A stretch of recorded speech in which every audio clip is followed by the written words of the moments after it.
Recorded live right here in Little Rock, Arkansas. It's Larry's Rants, Raves, and Reviews. And now here's Larry. Hey, everybody. We are excited about today's show and think we've got some good stuff to talk to you about. One thing that I want to bring up at the very beginning is I was in Dallas over the weekend. Surprise, surprise. I tell people, I laugh and say I live in Dallas and work in Little Rock. But we were down there visiting the kids and playing around and stuff and shopping. And Randy, there's probably, 8 or 10 people that came up and said, "Hey, I like your T-shirt." And they asked if this was, what this was all about. Yeah. Of course, I gave them, I carry a pocket full of business cards, and I handed them one. And so they said they were going to tune in. So if any of you that I saw in Dallas or Frisco area, if you're listening today or watching on one of the video channels, hey, hello, and thanks for tuning in. Did you go eat barbecue? I did not this trip. Yeah, surprise. Wow. I was going to do it Sunday, but the kids were just a little too tired, and so... It's at Hudson's Barbecue, right? Oh, yeah. Hudson's Barbecue. I'm telling you, it's the best barbecue I've ever eaten in my life. It really is. It really is. So, people say, "Hey, let's go get barbecue," and I'm like, yeah, did we really have to? So, and we've tried quite a few of the new places here in Little Rock. Yeah. All of them. And I got to tell you, a lot of them suck. So, Not good. But we'll move on. But let's do this. I haven't given away any T-shirts lately, so I got some new supply in. So if you want one of these Larry's Rants, Raves, and Reviews podcast T-shirts, it says "Term Limits, America's Only Hope," which one of the ladies read it and said, "I like that T-shirt." I said, "Well, ma'am, that's the sermon that I preach all the time, term limits." So if you'd like to have one, send me an email to Larry B.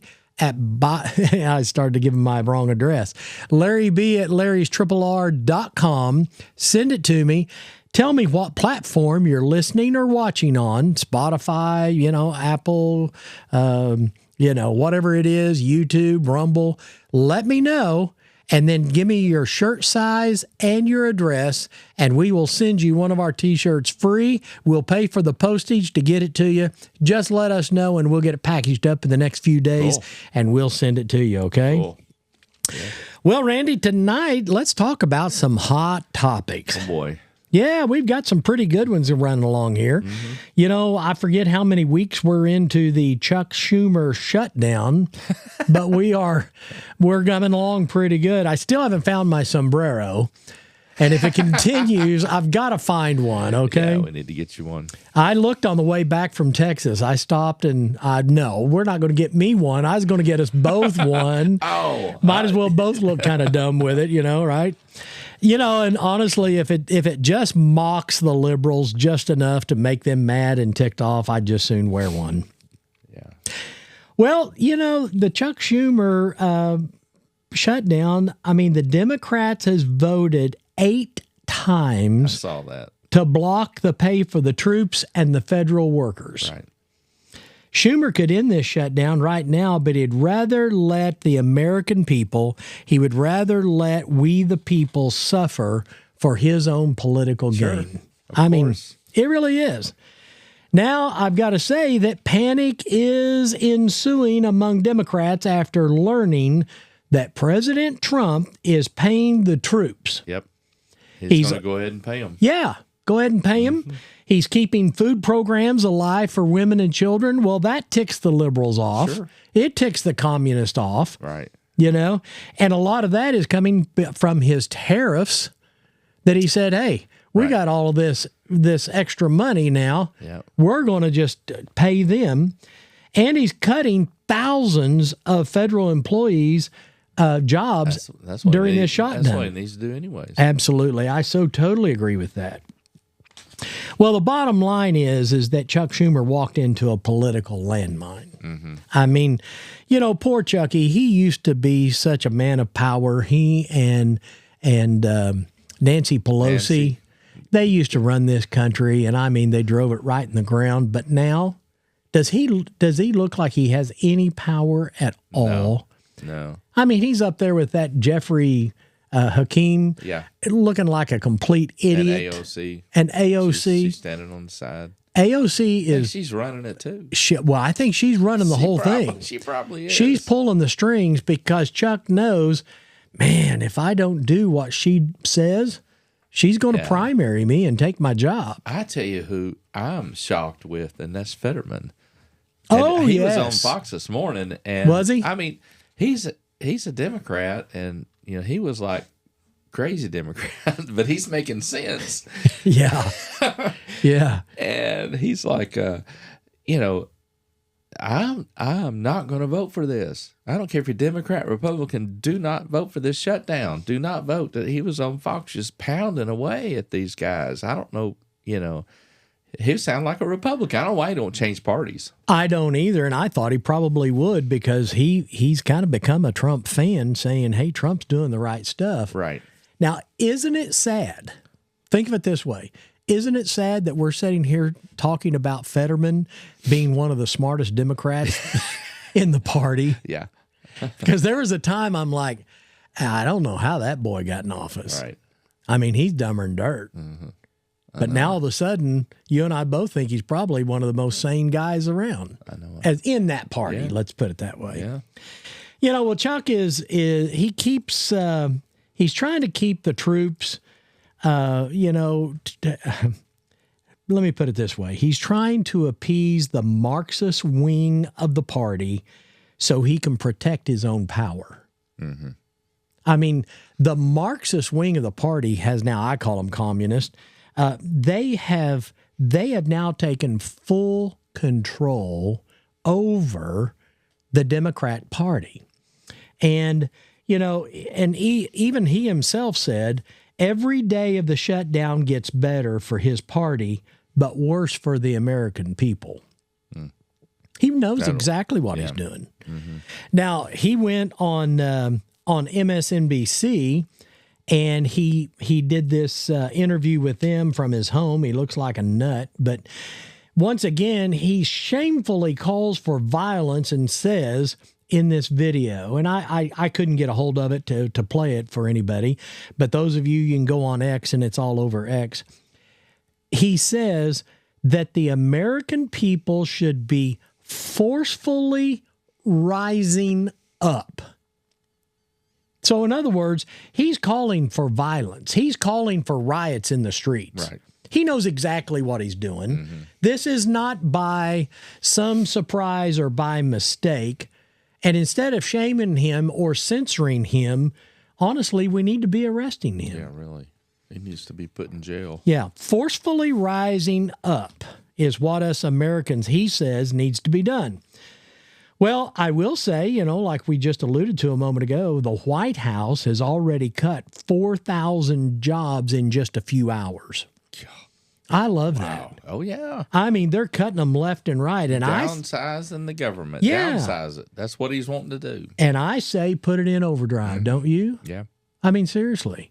Well, you've got an open checkbook, a blank check. Right. Cut them. Cut them. If anything will drive the Democrats back to the bargaining table, it's going to be the fact of how small you're going to cut government down. Right? He's going to whittle it down. Well, I hope so. And I wish you'd do it just a little bit faster. Yeah. So I think that Democrats will probably hugely regret the decision that they started this Schumer shutdown. Mm-hmm. I really do. Mm-hmm. But when you got AOC or somebody of that nature in the driver's seat,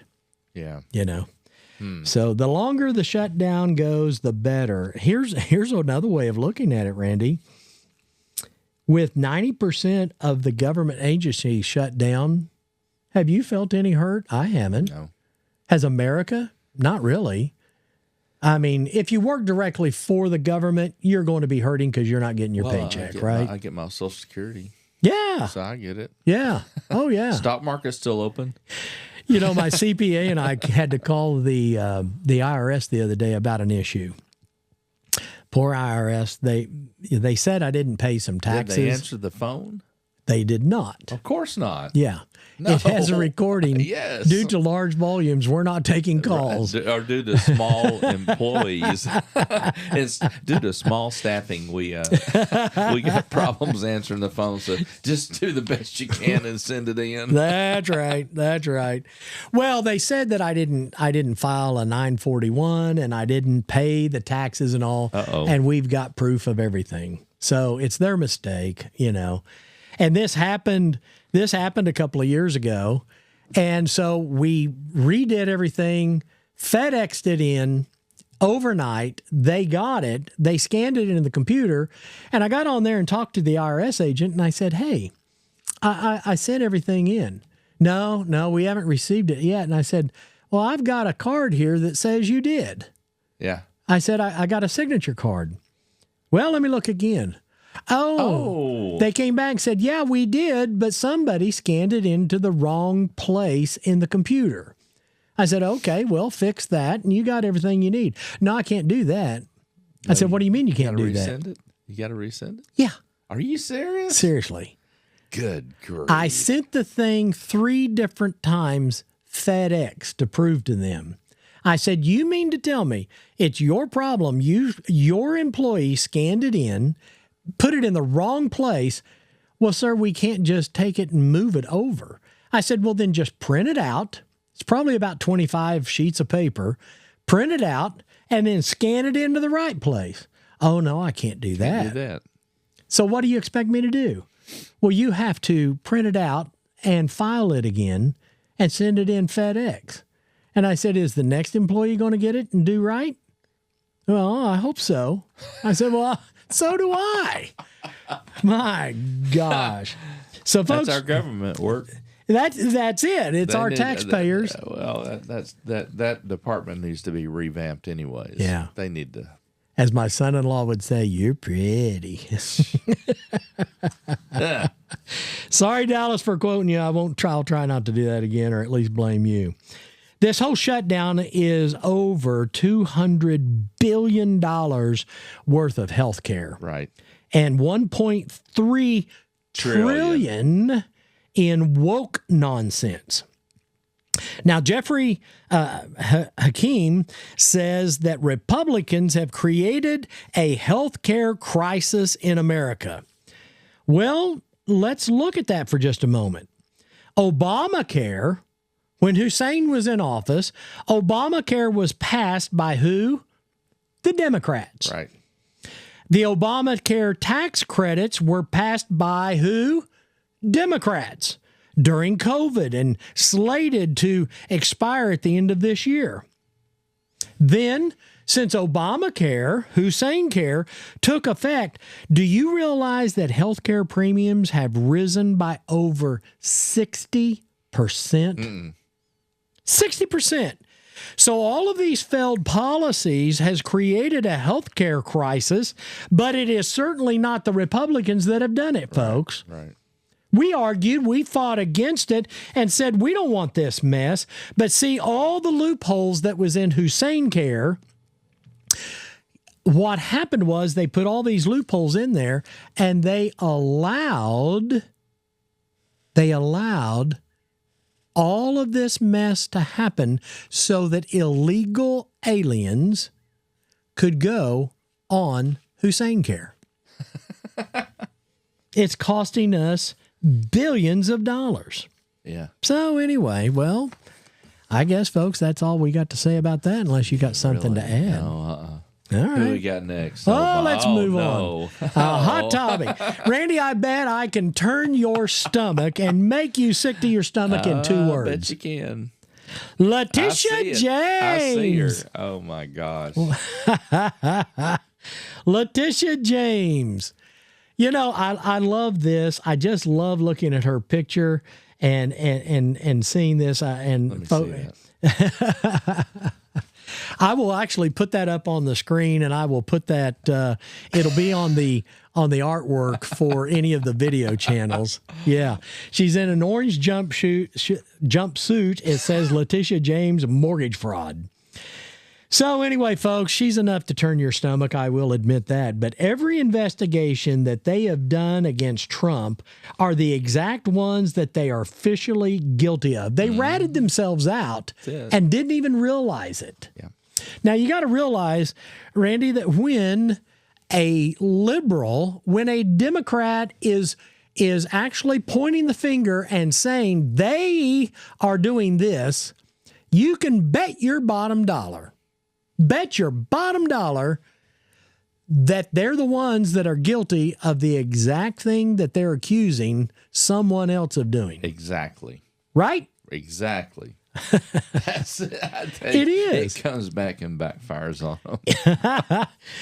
James Woods, James Woods, the actor, he said, was she a contortionist in an earlier life? He said, because how else could she bite herself in the ass like this? I read that over on X, and I had to print that one out. It was good. Now, Big Tish, that's what I'm going to call her, Big Tish, okay? She's a big gal. If she loses her job in this department and goes to jail, well, she can be a linebacker on a football team for the boys. She said on X, when powerful people cheat to get better loans, it comes at the expense of hard-working people. Everyday Americans cannot lie to a bank to get a mortgage, and if they did, our government would throw the book at them. There simply cannot be different rules for different people. Right. So, folks, that's when we started hearing that famous line, Randy. Yeah. No one is above the law. Oh, yeah. No one is above the law. Now, your Whoops, phone. sorry about that. You forgot to mute your phone. No one is above the law. And now CNN has come out and said everybody commits mortgage fraud. Well, Randy, do you commit mortgage fraud? I never have. No. God, you hesitated for a second. I'm like, oh my God, he's going to out himself right here on the air. Honestly, I would just look down and see who was calling me. That ain't important. We are, my gosh. Oh, Big Tish. Now, here's something that President Trump put over on Truth Social. He said corrupt Letitia James is costing New York State hundreds of billions of dollars in lost business. This is something I hadn't really thought of. Yeah. No company or individual wants to be there knowing that she's the attorney general. Now think back, I'm going to say 6 or 8 months ago, Mr. Wonderful off of Shark Tank, right? Kevin O'Leary. Right. What did he come out on the news press and say? I'm not doing business in New York anymore. Right, exactly. Why? Because of Big Tish. He said, I don't want to be involved in that. That's right. Because of what they did to Trump, they could do to them. Exactly. He saw set the example. Yes. He saw exactly what they did to Trump. He said she is a complete and total disaster. This is Trump again. She is a complete and total disaster who tried running against Kathy Hochul for governor and only got 1% of the vote in the polls. And then she quit. Yeah. Big Tish is a real winner there, isn't she? She went back to her witch hunt against President Trump and others until this scum is removed from the Attorney General's office. No company will move to New York, and few companies will be using the New York Stock Exchange or NASDAQ for going public. Trump says the new Texas exchange will be taking all of the business away, and we're talking hundreds of billions of dollars. Well, you trade a lot of... Yeah. You trade in a lot in the stock market. What do you think of that idea? Yeah, well, I don't know. fine. Just let me trade it. Yeah, there you go. You don't care where it comes from, right? Don't take away my NVIDIA or my Amazon or Palantir or the other ones. Well, now here's another thought about Big Trish and all of this mess. Now that she's been rightfully indicted and for her criminal behavior, The disturbing part of it is that New Yorkers will be paying millions of dollars for her legal fees. Mm-hmm. Think about that. Sure they will. Now, Kathy, the governor, just so happened to slip $10 million into a slush fund so that New Yorkers, hard-earned money, we the people tax money, could be put over there to pay for Tish's legal fees. Follow the money. Follow the money. So, ladies and gentlemen, the corruption is paid for by the taxpayers, and this is the worst governor, one of the worst governors in America. Yeah. Are you proud of her? If you're in New York, you need to pay attention to what's going on. Now, here's something that Big Tish probably wouldn't want to really be known, but if you don't get on... let me put it this way. If you don't get off of legacy media, you're not going to find these things out, ladies and gentlemen. Yeah. Seriously. Sam Antar on Newsmax, he is a forensic accountant. Huh. Okay? Okay. And he's the guy who uncovered these documents and found out about Letitia James. You see, legacy media is trying to sell you on the idea that Trump is just trying to go after her because she went after him. But here's the real truth. This guy's a forensic accountant, was going through all the records and said, oh my God, she has 3 different homes. She first of all didn't show a mortgage. Then she showed a mortgage. Yeah, yeah. All right. She's flipping around, and he said every single mortgage document that Letitia James signed over the last 42 years had falsified information. He said, this is not a one-off. This is only the first. Because she only has, 2 indictments against her? Right. He said, look for more. I bet. This is not, ladies and gentlemen, one mistake. This is a lifestyle. This is a lifestyle. Mm-hmm. So, Big Tish, she gets on the news and she says, I am fearless. Well, I got to tell you, if you're fearless, do you really have to announce it? Big Tish is actually an international embarrassment. Yeah. She really is. She's an embarrassment to our country, and she's an embarrassment that has gone international. You see, legacy media is pushing that Trump is singling out, I'll get that out, black women. They're trying to push the idea that Fannie Willis, Lisa Cook, and Letitia James, 3 black women that Trump is picking on. Well, 2 of those, Fannie Willis and Letitia James, has lied on Trump and did lawfare on him in the last 10 years. Now, here's some ideas, Randy, that I was listening to a podcast, a 2-hour podcast on the way back from Texas yesterday. Okay. All right. Wow. And Donald Trump's son has written a book, and I've got to get a hold of that book. In fact, I want to get it to where I can listen to it instead of read it. Yeah, I want to listen to it. So I've got to get that lined up. Who was I? Hold on, let me look real quick here. I was if I only had Megyn Kelly. He was on Megyn Kelly's show yesterday. Mm-hmm. And I love Megyn Kelly. I love her podcast. It was a little over about 2.5 hours. And Megan, if you'd just do one thing, quit dropping the F-bomb, I'd be a whole lot happier. Because I really don't care for that. But she had Eric Trump on, who has written a book. He said that they've lied and did lawfare on he and his family for the last 10 years. Get this. Trump was subpoenaed 112 times in the last 10 years. He's had 91 indictments that were all false. Maine and Colorado stripped them off of the ballots. The entire Trump family and their business accounts was taken off of YouTube, Twitter, Facebook, and Instagram. Both the family and their businesses, all of their businesses, were deplatformed off of Shopify. So I've got to tell you, folks, don't whine to me about Trump weaponizing the justice system, because he's simply not doing it. If you wanted to whine about weaponizing the justice system, you should have been doing it during Otto Penn's reign. Yeah. The problem here, this thought is that his new name now? Otto Penn, yeah. Well, you know, that's his picture that Trump put that's up. what it is. So I say, let's just call him what it is. Otto Penn. Because it wasn't him. No.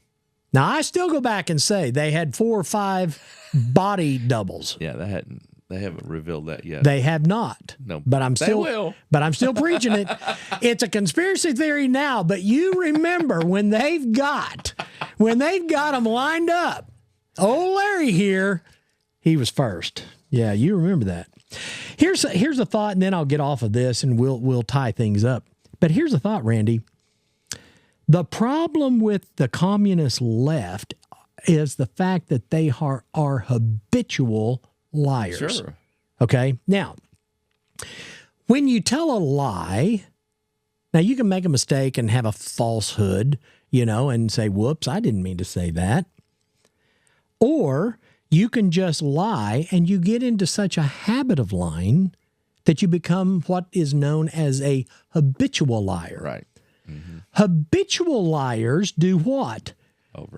They constantly tell the lie over and over again until they begin to believe it themselves. Yeah.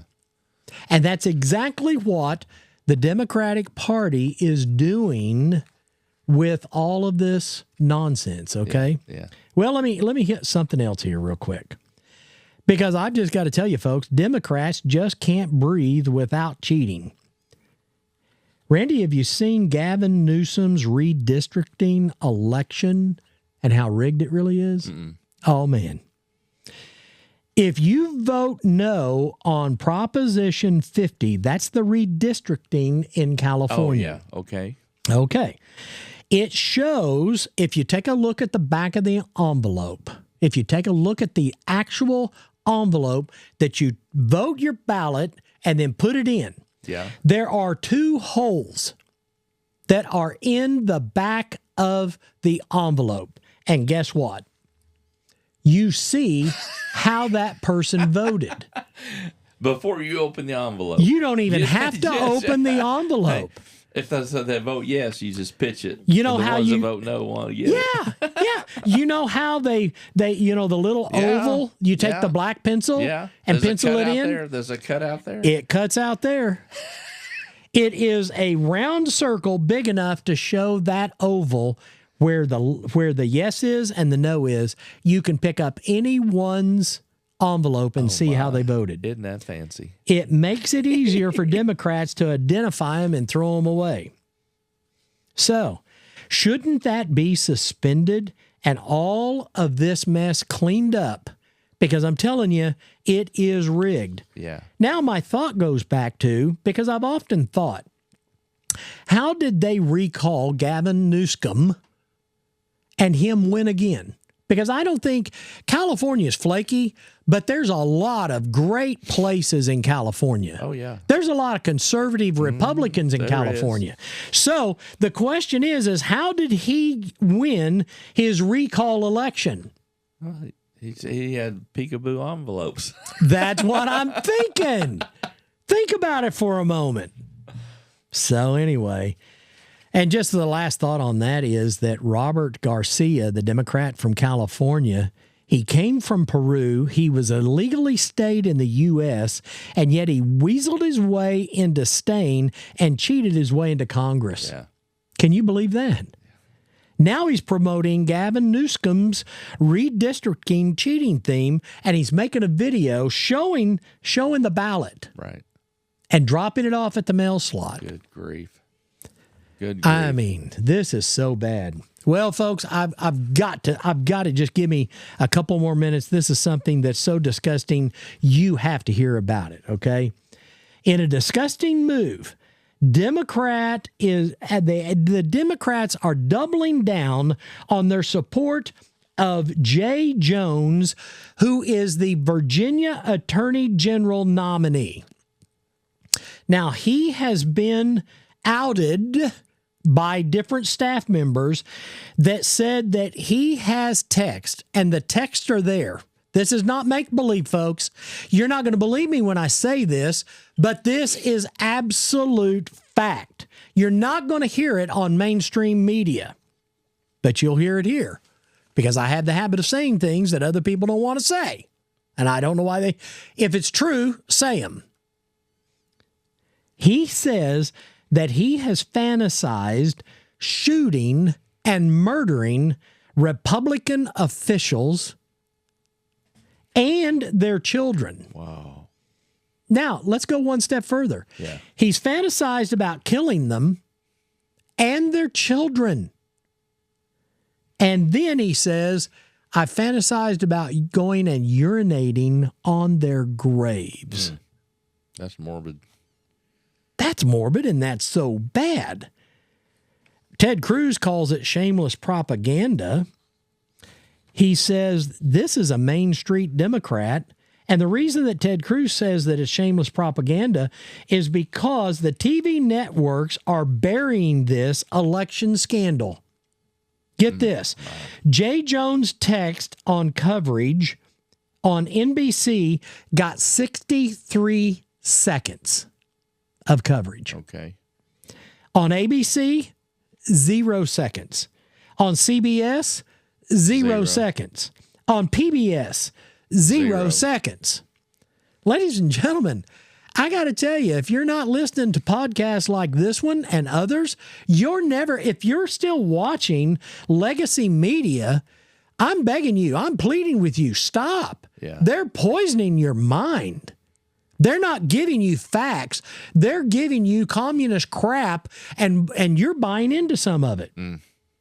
So the question really is would you want to put a sociopath like Jay Jones in your state's top law enforcement position? He fantasizes about killing his political opponents, their children, and then wants to pee on their grave? It's crazy. I mean, my mind can't comprehend exactly what's going on. Now, here's what's really horrible. There is the Virginia governor's race between Abigail Spanberger and Winsome Sears. Okay? Abigail's the Democrat. Winsome Sears is a wonderful lady, a Republican. Now, this race was pretty tight. Yeah. But boy, it tightened up after all of this because Jay Jones's texts were illuminated to the public, and then they went into this governor's debate. Okay? Now, Winsome Sears immediately just condemned his actions and said he needed to get out of the race. Yeah. We cannot have these kind of people in office. However, the Democrat, Abigail Spanberger, has repeatedly refused to do the same thing. And if you would go and listen, and this is one of the things that that I listened to on this podcast yesterday on the way home, they had like 3 or 4 cuts out of it. Yeah. And the moderators did a wonderful job. They asked her, are you still condoning this? Are you still endorsing him? They asked her probably 5 or 6 different ways, and the woman refused. Refused to answer, Randy. Right. Now, then, later on in the debate, her opponent, Winsome Sears, circled back and asked her again, repeatedly, will you stand up and say this is not right? The woman acted like a small child, looked directly straight ahead. Okay, I'm looking at my camera here. Yeah. Straight into the camera, she stood there, and her opponent to the left of her was standing there looking at her and talking to her, and the lady would not even look to her left and acknowledge that she was being spoken to. Acted like an absolute child. Well, Abigail Spanberger is a flaming liberal, and I can tell y'all, she wants boys in girls' sports. She's on record, folks. She wants boys in girls' locker rooms and restrooms. She refuses to denounce Jay Jones, and she's almost as good at word salads as Kami Lala. Wow. Almost. I was going to say she's pretty good at it. Yeah. She's queen of it. Kami Lala's queen at it. So here's what I would say as we end this show. If Abigail can't say that nude men don't belong in girls' locker rooms, and if she can't say to James Jones' murder fantasies disqualify him, she's not fit to govern your state. You need to get out and vote against her. But here's something that we finally found that she is against. She's against ICE raids. Oh. Yeah. Really? Yeah. She's on record, folks. I'm not making this up. I'm not saying anything bad about her. I'm only reporting the truth. The truth is she is against ICE raids. Oh, well, bless her heart. So if you're in Virginia, you better get your head out of your hind end and go out and vote for this wonderful lady, the Republican Winsome Sears. She seems to be, I follow her on X and I read a bunch of her stuff. She seems to have her head on straight and she seems to be a wonderful candidate. Yeah. So, folks, well, there's your 4 hot topics that we've talked about. Yeah. So don't forget our T-shirt giveaway. Send me that email. Tell me what branch or what platform you're listening or watching us on. Tell us your shirt size. Give us your name and address, and we'll get you a T-shirt in the mail to you within just a matter of days. Cool. Hey, come back and visit us next episode.